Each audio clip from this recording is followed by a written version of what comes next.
So much violent weather in so many places. We certainly are lucky here. I know. Things have been a little bit quiet and calm, just a little bit cloudy, though. You can tell very gloomy in some spots, and the clouds still hovering. Oh, so that's beautiful. Different story, though, across the way. This is our Catalina Island camera looking at Avalon Bay. Lots of sunshine, mostly sunny. This is the way it looks, especially inland as you get away from the coast. Some of our coastal communities in Orange County, though, already looking at the sunshine, but other places like Santa Monica and also Ventura, not looking at that sun, just dealing with a lot of that marine influence. All right, so we talked about Tropical Storm Gordon. It has made landfall, and you can see that it has definitely weakened once it went inland, and now it's moving from Mississippi and working its way over to Arkansas, but the wind speeds are about 30 miles per hour, so it's still going to continue to dump a lot of that rain over to this area. But you can see as it continues to work its way to the northwest, that is, it starts to lose a lot of steam, and so we're looking at those wind speeds going down to about 25 miles per hour. We still have that hurricane to the east of Gordon, which is Hurricane Florence out in the Atlantic, but over in the Pacific, we have a couple more hurricanes to tell you about. This is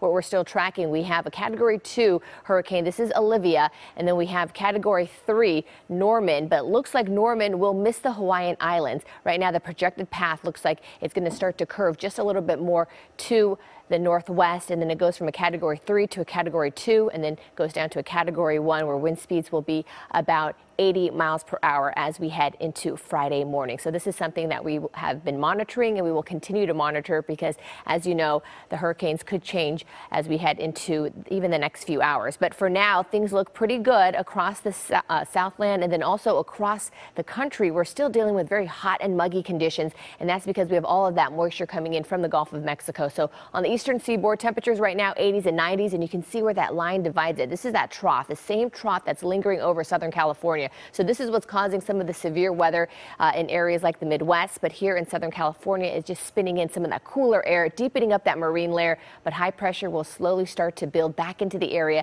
and that's going to help warm us up as we head into the next couple of days. But for now, still a bit overcast in some beach communities. 73 right now. The valleys are dealing with mostly sunny skies, 74, and then we're looking at 78 for the Inland Empire. We still have that sea breeze lingering with us, and that's what's keeping things slightly cooler, but that marine layer should be burning off very slowly for the coast and beaches, but it will also return back once we head into the overnight hours. But again, warmer temperatures on the way as that high pressure system starts to rebuild back into the area. So once we head into Friday, temperatures will finally climb up to above average territory, a mix of 80s and 90s. And then take a look at Saturday. We're looking at 80s, 90s, and triple digits for the valleys. Temperatures still staying slightly above average even into the beginning of next week. But then we're looking at a nice cool down once we get past Monday. Back to you.